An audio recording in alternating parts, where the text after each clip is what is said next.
All right, so I just did this short explaining, showing that I am now done with game number 2, which was Wario Land 3 for the Game Boy Color. Now that short was for those of you that don't really want to watch a whole video on it. Just kind of curious, if at all, where I'm at on this challenge. But this video here, I'm going to go in a little more detail of the game. I owe it that much. I know I didn't do that with Kirby for Game Boy. There's just not much to say about a 30-minute game with no real storyline like Kirby. So, Wario Land 3, which I never really played in the past. I've had it on just about every handheld, but I don't think I've ever actually done anything with it.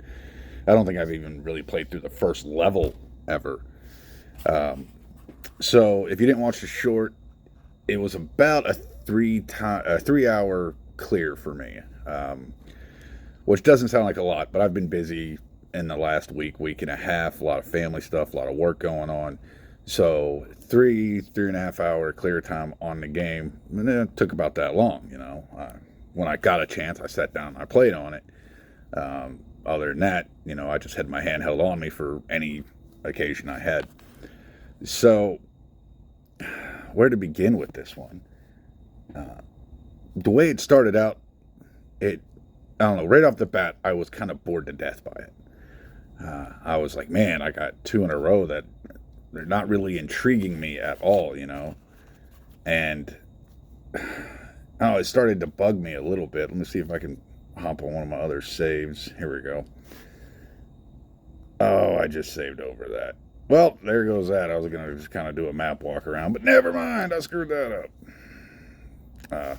Anyway, so on the map, it's not as big as I thought it would be. I mean, it's bigger than I thought, actually, but it's not as big as I thought it would be, because I thought the game had like a 10-hour runtime, and here I did it in 3, which is nothing special because it's actually about 3 hours. If you want 100% the game, you're looking at probably 10-12 hours. That's getting all the coins and doing everything in every level.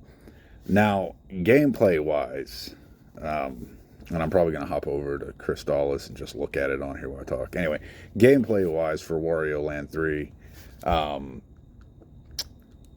don't know. It's a lot of back and forth.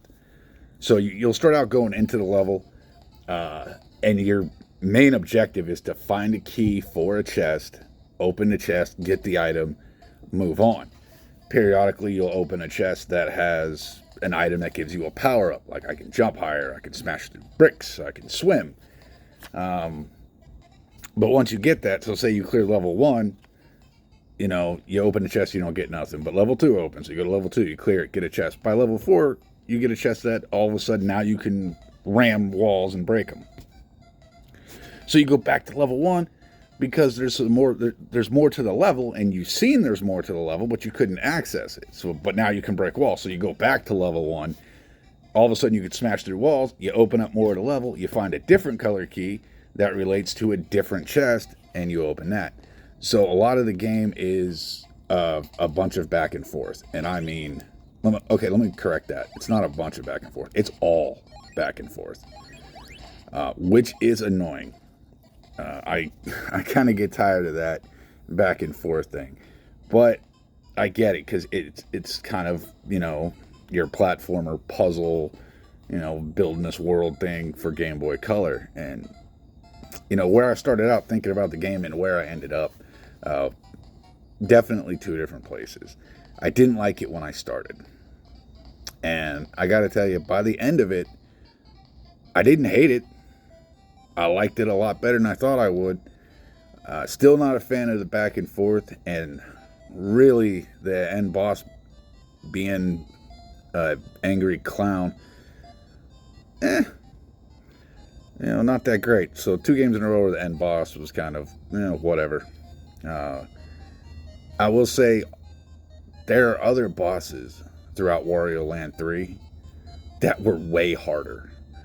In almost any boss fight, now, probably every boss fight, if you get hit with an attack, it knocks you out the fight. You have to restart, go back, redo all that, get back to the boss, and you could be a half a second into a fight and he hits you with something that knocks you off the stage or sends you to an area that you can't come back from. So you got to go through a door, run all the way around, go back in and start the fight over. So realistically, if you screw up once, it's going to cost you. And if you're just having one of those days where you keep screwing up, that's it, man. You're done. So just kind of keep that in mind. So anyway, like I was saying, I think I'm going to jump from this little screen over to my RGB30 for Crystalis. I was thinking about it yesterday. What handheld do I want to keep going on? Now, I love my A30. It is really comfortable for the size. It doesn't take up much space, and I can play on it for a long time and not cause a problem. And then I have the one little stick, that if I do want it, it's there. So, and that's really nice because sometimes I get tired of messing with the D-pad and I just want to one-hand it and just use the stick like that. So, anyway, I think I'm going to go RGB30. I kind of started a file on the A30. I started a file on the RGB30 and I believe the SP just to see which one I was feeling. And honestly, the RGB30 with the big screen, the big square screen, looks great. So I think I'm going to go with this. Since I haven't really played a game on this in a long time, especially beaten one, I'm going to move over to this one. Little info on Crystalis, though. I am aware that there is a potential bug with the ROM that'll soft lock me at a certain point. I'm going to go ahead and say this. If you're doing this challenge with me, quietly, whatever, if you're just trying to keep up with it, maybe you're already on it and you're having trouble, being aware of that kind of bug with the ROM where it'll soft lock you, we're going to say this. If I get soft locked, if you get soft locked, whatever, if you're stuck there, the game's considered beaten at that point. No need to start over. No need to try it on a different handheld. It's a bug with the ROM. We're going to play. If we get to that, if that happens, then the game's over. The game's beaten. I'm calling it there. There is a Game Boy Color version. The Game Boy Color version of this was in the drawing.